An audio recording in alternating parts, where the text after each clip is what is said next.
The cold water of the Snake River crashed over Delilah Zimmer's head as she surrendered to its current, her dress heavy with water and regret. This wasn't how a 24-year-old woman was supposed to end her days, but after losing everything, her family, her reputation, and her will to live, the rushing waters of Wyoming territory seemed like her only escape from the pain that followed her like a shadow. As the murky depths pulled her down, a strong hand suddenly gripped her arm. Through the haze of water and fading consciousness, she felt herself being dragged upward, away from the peaceful oblivion she had chosen. Breaking through the surface, she coughed violently as air filled her lungs against her will. "Breathe, miss. That's it, breathe." A deep voice commanded. Delilah's eyes fluttered open to see a man with piercing blue eyes and a concerned expression. His soaked shirt clung to broad shoulders and water dripped from his sandy brown hair. "Why?" she whispered hoarsely. "Why did you do that?" The man frowned, dragging her to the riverbank. "Madam, I ain't in the habit of watching folks drown when I can do something about it." "You had no right," she mumbled, her body trembling from cold and emotion. "Name's Knox Zimmerman," he said, ignoring her protest, "and I reckon you've had a mighty bad day to end up in these waters." Delilah turned away, unwilling to meet the stranger's gaze. She hadn't planned on being rescued, hadn't planned on facing another sunrise or explaining herself to this cowboy who had robbed her of her last choice. "Can you stand?" Knox asked, his voice gentler now. When she didn't respond, he carefully lifted her into his arms. "My cabin's just up the ridge. We need to get you warm before the fever takes you." The year was 1878, and Riverton, Wyoming territory was a place where people came to either build something or escape something. For Delilah, it had been the latter. 6 months ago, she had arrived on the stagecoach with nothing but a small trunk of possessions and the desperate hope of outrunning her past in Boston. Knox's cabin was simple, but solid, a testament to a man who valued function over comfort. He set Delilah down on a wooden chair near the fireplace, which held only cold ashes. "Stay put," he ordered, though she barely had the strength to lift her head. He quickly built a fire, the flames soon crackling and sending warmth into the small space.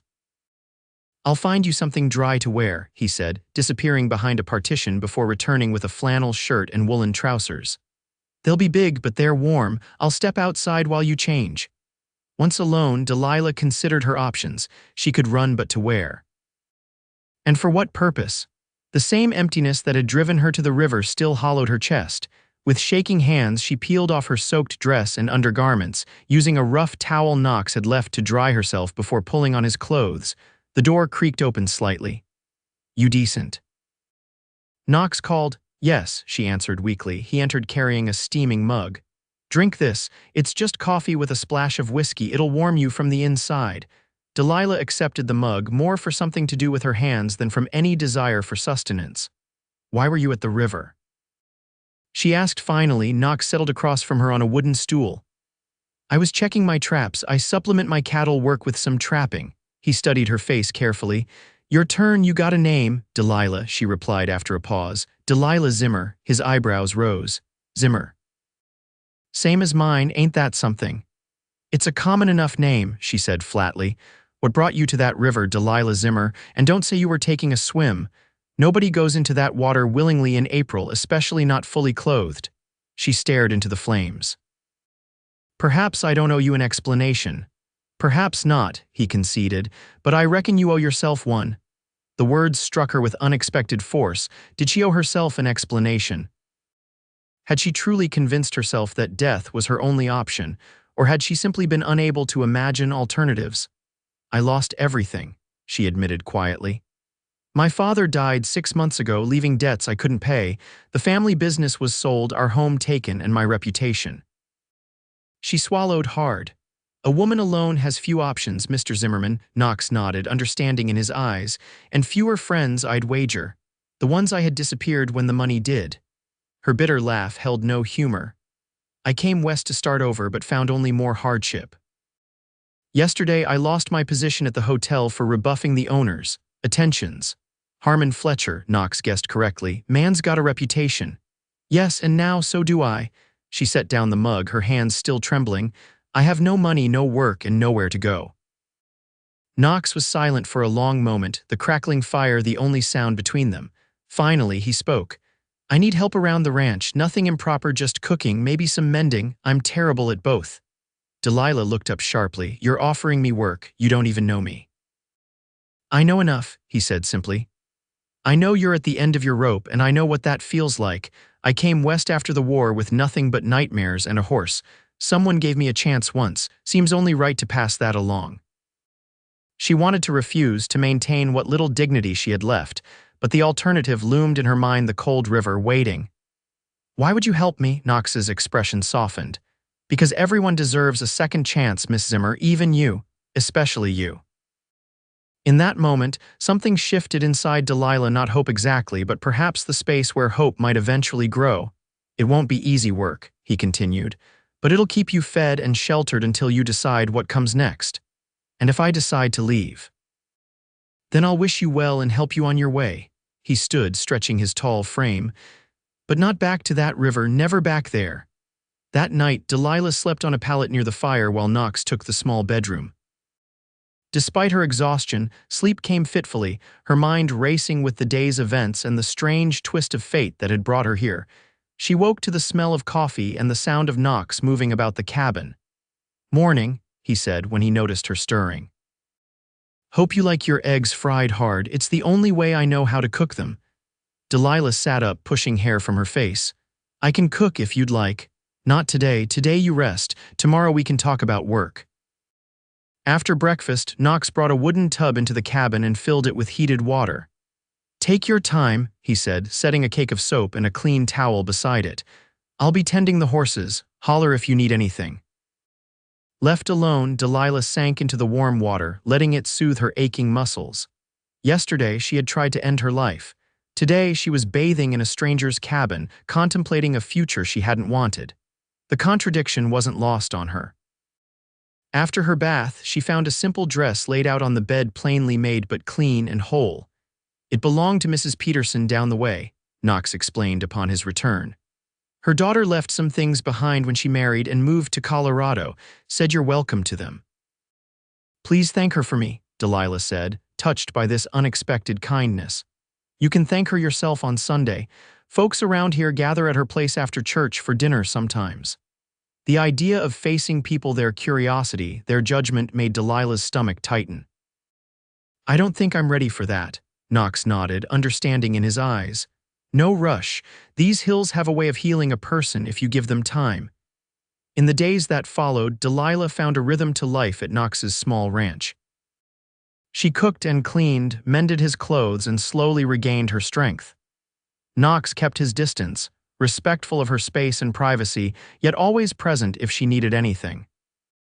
She learned that he had come west after fighting for the Union in the Civil War, unable to return to his family in Pennsylvania after all he had seen and done. He had worked as a ranch hand until saving enough to buy his own small spread 5 years ago. Now he ran about 60 head of cattle and did odd jobs for neighboring ranches. A week after her rescue, as they sat on the porch watching the sunset paint the distant mountains, Knox broke their comfortable silence. Fletcher's been asking about you in town, he said carefully. Delilah's hands stilled in her lap. What did he say? Nothing good. Claims you stole from him before running off. That's a lie, she said, her voice tight with anger. He's trying to save face after I rejected him. I know, Knox assured her. Nobody believes him. Man's got a history of similar tales when women turn him down. Relief washed over her, followed quickly by shame. I should face him, clear my name, only if you're ready. Knox turned to look at her, his expression serious. You don't owe this town anything, Delilah.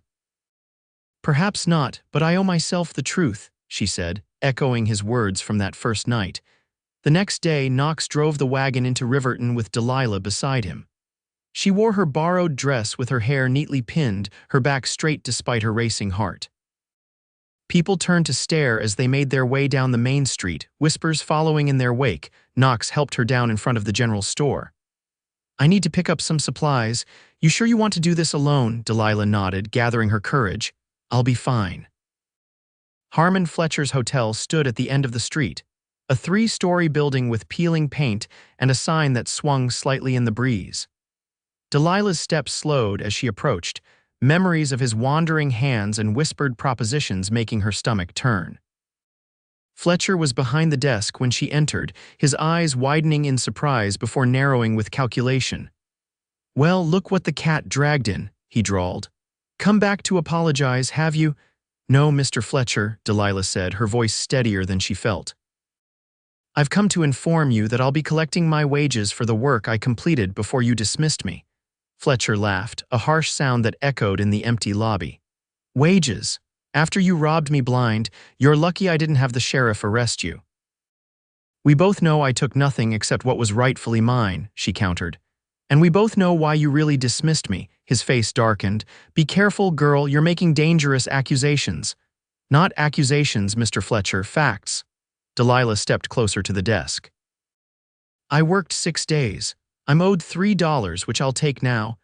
You'll get nothing from me except a warning to leave town before I change my mind about that arrest." A new voice entered the conversation. "Is there a problem here?" Sheriff Taylor stood in the doorway, his weathered face impassive beneath his mustache. Fletcher's demeanor instantly changed. "No problem, Sheriff. Just explaining to Miss Zimmer here that her services are no longer required." "I believe Mr. Fletcher owes me wages," Delilah stated calmly, turning to the lawman. The sheriff looked between them, decades of reading people evident in his assessing gaze. "How much? $3? Fletcher began to protest, but the sheriff cut him off. "Pay the lady, Harmon. And make it 4 for the trouble." "This is outrageous," Fletcher sputtered. "What's outrageous is me having to hear about your offers to every young woman who works for you," Sheriff Taylor replied evenly. "Pay her, or we can discuss it further at my office." Red-faced, Fletcher yanked open the drawer and counted out $4 silver, slapping them onto the counter. "Take it and get out." Delilah collected the coins with steady hands. "Thank you, Mr. Fletcher. I hope your next employee fares better." Outside, she found Knox waiting, leaning against a hitching post. "Everything all right?" he asked, concern evident in his blue eyes. "Yes," she said, surprising herself with the truth of it. "Everything is fine." As they walked back toward the wagon, Knox suddenly stopped. "Wait here a moment," he said, stepping into the general store. He emerged minutes later with a small package wrapped in brown paper. "What's this?" she asked as he handed it to her. "Open it." Inside was a beautiful blue ribbon, the color of summer skies. "Knox, you shouldn't have.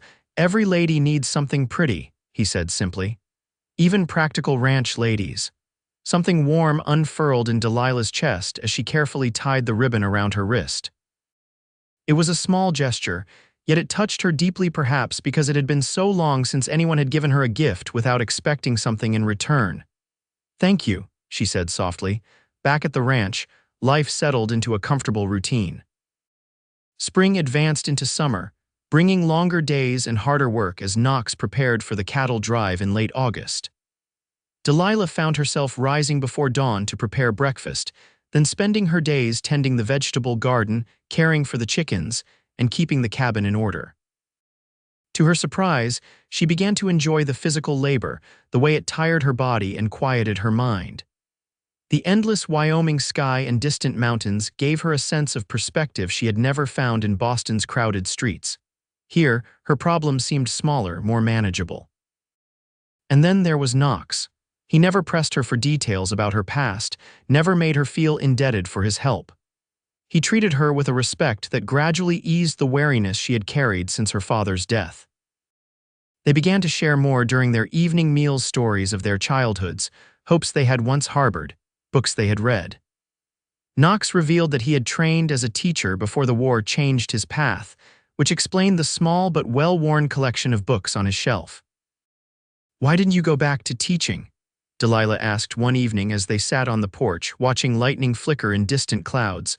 Knox was silent for a long moment. "After what I saw in the war, what I did, I couldn't imagine standing in front of children pretending to be whole." The vulnerability in his confession moved her. "And now, do you still feel broken?" His eyes met hers, steady and honest. "Less than I used to." In July, Knox began teaching Delilah to ride. She had only ever ridden in carriages in Boston, and her first attempts on Daisy, the gentle mare Knox chose for her, were awkward and tense. "Relax," Knox called from where he leaned against the corral fence. She can feel your fear." "I'm not afraid," Delilah protested. Even as she gripped the saddle horn with white knuckles, Knox's laugh was warm and without mockery. "Liar." Eventually, she learned to move with the horse, to feel the powerful muscles beneath her and trust Daisy's surefootedness. Soon, they were taking rides along the creek that bordered Knox's property, sometimes stopping to fish or simply enjoy the wildflowers that carpeted the meadows. During one such ride in late July, they stopped to rest in the shade of a cottonwood grove. Knox spread a blanket while Delilah unpacked the lunch she had prepared: cold chicken, biscuits, and apple pie. "This is quite a feast," Knox remarked, settling beside her. "I've been experimenting with your mother's recipe book," she admitted. "The instructions are a bit vague in places." Ma never was one for writing things down properly. She cooked by feel, not measurement. "Tell me more about her," Delilah requested, genuinely curious about the woman who had raised this kind, complex man. Knox leaned back against the tree trunk, his eyes distant with memory. "She was strong, had to be, with Pa working the railroad and gone for months at a time. Raised 4 boys mostly on her own, kept us fed and educated even when times were lean. And your brothers," a shadow crossed his face. "William and James died at Gettysburg, different sides of the field." Delilah's hand flew to her mouth. "Oh, Knox, I'm so sorry. Thomas lives in California now, went west right after the war ended. We write occasionally." The personal loss behind the historical events Delilah had read about in newspapers struck her anew. This was why he understood grief so well. He had carried his own for years. "Is that why you came west?" she asked softly. "To leave those memories behind," partly, he acknowledged, "but also to find something worth living for again." His eyes met hers, and something electric passed between them. "Sometimes the best things in life find you when you least expect them." The moment stretched between them, filled with unspoken possibilities. Then a distant rumble of thunder broke the spell. "Storm's coming," Knox said, rising to his feet. "We should head back." They barely reached the cabin before the skies opened, rain coming down in sheets. They rushed inside, laughing as they shook water from their clothes. "You're soaked," Knox observed, reaching to brush a wet strand of hair from Delilah's cheek. His fingers lingered, and suddenly the small cabin seemed to shrink around them. Delilah's heart pounded as she looked up at him. For weeks, she had been fighting a growing attraction to this man who had saved more than just her life. He had saved her faith in human kindness. "Knox," she whispered, uncertain what she meant to say. Before she could find the words, he stepped back, creating distance between them. "I'll build up the fire," he said, his voice carefully neutral. "You should change into something dry." Later, as they sat before the crackling fire, the tension between them had eased but not disappeared. It remained in the careful way they avoided touching, in the glances quickly averted when caught. "I've been thinking," Knox said finally. "The Peterson girl left more than just dresses. There's a trunk of her things in town, might be some books or such that would interest you." "That's very thoughtful," Delilah replied, wondering at his sudden change of subject. "And there's to be a social next weekend. Dancing, food, the whole town turns out." He stared into the fire, not meeting her eyes. "Thought you might like to go." The invitation surprised her. "A social with you?" Now he did look at her, a hint of vulnerability in his expression. "Unless you'd rather not be seen with an old cowboy like me." "You're hardly old," she said softly. "And I would be honored to accompany you." A smile broke across his face, transforming his features. "Well then, Miss Zimmer, I believe we have an engagement." The week leading up to the social passed in a flurry of preparation. Knox rode into town and returned with the promised trunk, which indeed contained several books, as well as a beautiful blue dress that fit Delilah as if made for her. "It's too fine," she protested when she tried it on. Knox's gaze traveled over her, appreciation evident in his eyes. "It's exactly right." The evening of the social arrived clear and warm. Delilah spent extra time arranging her hair, weaving the blue ribbon Knox had given her through the dark strands. When she emerged from the bedroom, his expression told her the effort had been worthwhile. "You look beautiful," he said simply. The social was held in the newly constructed town hall, a large wooden building near the church. Lanterns hung from the rafters, casting a warm glow over the crowd. A small band played at one end, while tables laden with food lined the other. Heads turned as Knox escorted Delilah inside, whispers following in their wake. She recognized some faces from her brief time working at the hotel, others from Sunday services she had recently begun attending with Knox. Mrs. Peterson hurried over, her round face beaming. "Delilah. How wonderful to see you looking so well, and in Mary's dress. It suits you perfectly." "Thank you for your generosity," Delilah replied sincerely. "The clothes have been a blessing." "Nonsense, dear, they were just gathering dust." Mrs. Peterson lowered her voice conspiratorially. "And I must say it does my heart good to see Knox with a smile on his face these days." Before Delilah could respond, Sheriff Taylor approached. "Evening, Knox, Miss Zimmer," he nodded to each of them. "Glad to see you both here tonight." "Sheriff," Knox acknowledged. "Everything quiet in town." "Peaceful as can be," Taylor's eyes twinkled. "Though Fletcher's face still turns an interesting shade whenever your name comes up, Miss Zimmer." Delilah couldn't help but smile. "I consider that a compliment." The band struck up a lively tune, and Knox turned to her with an extended hand. "May I have this dance, Miss Zimmer?" Despite her nervousness, Delilah found that dancing came naturally with Knox leading her. His hand was warm and steady at her waist, guiding her through the steps with surprising grace for a man who spent his days on horseback. As the evening progressed, Delilah began to relax, enjoying the music, the company, and the sense of belonging that had been missing from her life for so long. People were kind, if curious, and she realized that in this small community, her past mattered less than who she was now.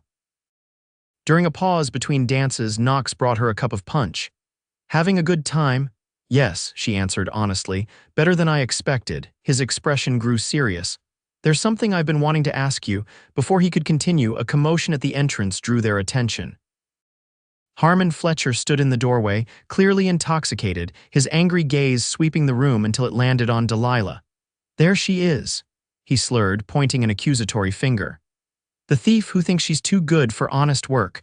A hush fell over the crowd as Fletcher staggered forward. Knox moved protectively in front of Delilah, his posture tense. "You're drunk, Fletcher," Sheriff Taylor said, stepping between them. "Go home before you cause trouble." "Trouble?" Fletcher laughed bitterly. "She's the trouble. Coming to town with her fancy Boston ways, turning down decent men, then running off with the first cowboy who—" "That's enough," Knox interrupted, his voice dangerously quiet. "Apologize to the lady and leave," Fletcher sneered. "Lady, that's rich. You know what she really is, Zimmerman." A gold-digging Knox's fist connected with Fletcher's jaw before he could finish the sentence, sending the hotel owner sprawling to the floor. Gasps rippled through the crowd. "Knox!" Delilah cried, alarmed by the sudden violence. Fletcher struggled to his feet, blood trickling from his split lip. "You'll regret that," he snarled. "Both of you." With a final glare, he stumbled back out into the night. Sheriff Taylor sighed heavily. "Had to hit him, didn't you?" "Seemed like the most direct way to improve his manners," Knox replied, flexing his hand. "Well, can't say he didn't have it coming." Taylor glanced around at the staring faces. "Show's over, folks, music." The band hesitantly resumed playing, and conversation gradually returned to normal, though Delilah noticed several speculative glances in their direction. "I'm sorry," Knox said quietly. "I shouldn't have lost my temper." "No, you shouldn't have," she agreed, taking his injured hand in hers to examine the knuckles. "But I can't pretend I'm entirely displeased to see him humbled." The tension eased from his shoulders. "Does this mean I'm forgiven?" "It means we should probably leave before you decide to defend my honor again," she replied with a small smile. Though it was rather gallant, they said their goodbyes amid knowing looks and a few supportive comments from those who had witnessed Fletcher's behavior both that night and in the past. The ride home was quiet, the night air cool against Delilah's flushed skin. Knox seemed lost in thought, occasionally glancing at her as if wanting to speak but thinking better of it. When they reached the cabin, he helped her down from the wagon, his hands lingering at her waist a moment longer than necessary. "I meant to ask you something earlier," he said as they walked to the porch. Before Fletcher interrupted, Delilah's heart quickened. "Yes." Knox took a deep breath, seeming uncharacteristically nervous. "Your position here, working for me, it was only meant to be temporary until you found your footing." Her stomach dropped. Was he asking her to leave? Had she misread everything between them? "I understand," she said stiffly, fighting to keep the hurt from her voice. I've imposed on your hospitality long enough. I can be ready to leave by— No, Knox interrupted, alarmed. That's not what I meant at all. He ran a hand through his hair in frustration. I'm making a mess of this. Confusion replaced her hurt. Then what did you mean? Knox took her hands in his blue eyes earnest in the moonlight. I meant that I don't want you here as my employee anymore. I want you here as— He faltered. As what, Knox? She prompted softly, hope rising in her chest. As my wife, he finished simply. If you'll have me. Joy flooded through Delilah, so intense it nearly brought her to her knees. Are you certain? I have nothing to offer you, no dowry, no family connections. I don't want those things, he said, gently cupping her cheek. I want you, Delilah Zimmer. Your strength, your courage, your heart. I've been falling in love with you since the day I pulled you from that river, and I thank God every day that I was there to do it. Tears welled in her eyes. I thought I had nothing left to live for that day. I never imagined I would find everything I never knew I wanted. Is that a yes? He asked, hope clear in his voice. In answer, Delilah rose on her tiptoes and pressed her lips to his. The kiss was gentle at first, then deepened as Knox pulled her closer, his arms encircling her waist as if he never intended to let go. When they finally parted, both breathless, Delilah smiled up at him. Yes, Knox Zimmerman, that is most definitely a yes. They were married 2 weeks later in Riverton's small church, with the entire community in attendance. Mrs. Peterson had insisted on hosting the celebration afterward, and the day was filled with food, music, and more genuine well-wishes than Delilah had ever expected to receive. Sheriff Taylor gave her away, a role he accepted with surprising emotion. Your father would be proud, he told her before walking her down the aisle, and so am I. Life as Mrs. Knox Zimmerman proved to be everything Delilah had never dared to dream. The work was hard but satisfying, the days full and purposeful. Together they expanded the garden, added to the chicken coop, and began planning improvements to the cabin. In the evenings, they would sit on the porch, watching the sun set behind the mountains, talking about their day and their future. Knox spoke of building a proper school for Riverton's children, perhaps even teaching again someday. Delilah shared her hope of starting a small library, bringing books and knowledge to the isolated community. One crisp autumn evening, as they sat wrapped in a quilt against the growing chill, Knox suddenly asked, Do you ever regret it, that I pulled you from the river that day? Delilah considered the question seriously. I was angry at first, she admitted. I thought you had robbed me of my choice, my escape from pain. She turned to look at him, love evident in her gaze. But now I understand that what you really did was give me time to find reasons to live again, to heal, to discover joy I never thought possible. Knox kissed her tenderly. I knew from the moment I saw you in that water that I couldn't let you go. Something told me you were meant for more than that ending. You saved more than my life that day, Knox Zimmerman. You saved my soul. As winter settled over the Wyoming territory, bringing snow and long nights by the fire, Delilah discovered she was carrying their first child. Knox's joy was boundless, his care for her during the pregnancy both touching and occasionally amusing in its intensity. You don't need to carry that, he would say, taking even the lightest burden from her hands. Think of the baby. The baby and I are perfectly capable of carrying a book, she would reply with fond exasperation. In late spring, as wildflowers once again carpeted the meadows, their daughter Lily came into the world after a difficult but ultimately successful labor. Knox held the tiny infant with wonder, his weathered hands gentle against her delicate skin. She's perfect, he whispered, tears in his eyes. Just like her mother. Looking at her husband and daughter, Delilah felt a completeness she had never imagined possible on that desperate day by the river. Life had taken her through the depths of despair and lifted her to heights of joy she had never thought to experience. 5 years later, the Zimmerman ranch had prospered. They had built a larger home to accommodate their growing family, which now included 3-year-old William, named for Knox's fallen brother. Knox had indeed started teaching at Riverton's new schoolhouse, while Delilah managed both the household and the small lending library she had established in town. On the anniversary of the day Knox had pulled her from the river, they always took a quiet moment together, acknowledging how close they had come to never finding each other. Do you know what I think about sometimes? Knox asked during one such commemoration as they stood on the banks of the very river that had nearly claimed her life. "What's that?" Delilah asked, leaning into his embrace. "How many moments in life hang by a thread how different everything would be if I had decided to check my traps an hour later, or if the river had carried you just a little faster." He tightened his arms around her. "It terrifies and amazes me in equal measure." Delilah turned in his arms, pressing her palm to his cheek. "Perhaps it wasn't chance at all. Perhaps it was exactly as it was meant to be. You getting philosophical on me, Mrs. Zimmerman?" he teased gently. "Just grateful," she replied. "Endlessly, completely grateful." As they walked hand in hand back toward their home, where their children waited with Mrs. Peterson, Delilah reflected on the journey that had brought her here. From the depths of despair to the heights of joy, from a woman with nothing to live for to one with everything to cherish. The river that had nearly taken her life now flowed peacefully beside land that sustained her family. The hands that had pulled her from those waters now held hers with loving tenderness. And the heart that had once been too heavy with grief to continue beating now overflowed with love for the man who had refused to let her go, in saving her. Knox Zimmerman had given Delilah not just a second chance at life, but a first chance at truly living. And in the wild beauty of the Wyoming territory, among the rolling hills and endless sky, she had found not just survival, but a life worth celebrating, a life built on love, courage, and the remarkable resilience of the human spirit.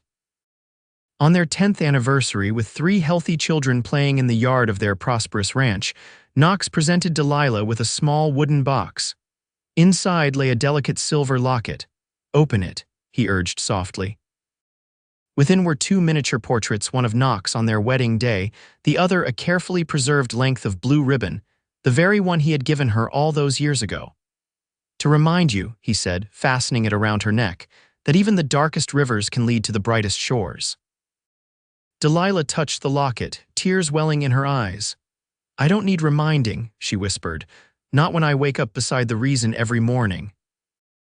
And as the sun set over Riverton, painting the sky in hues of gold and crimson, they stood together on their porch, watching their children, their legacy, their future living proof that sometimes the end of one story is merely the beginning of a far greater one.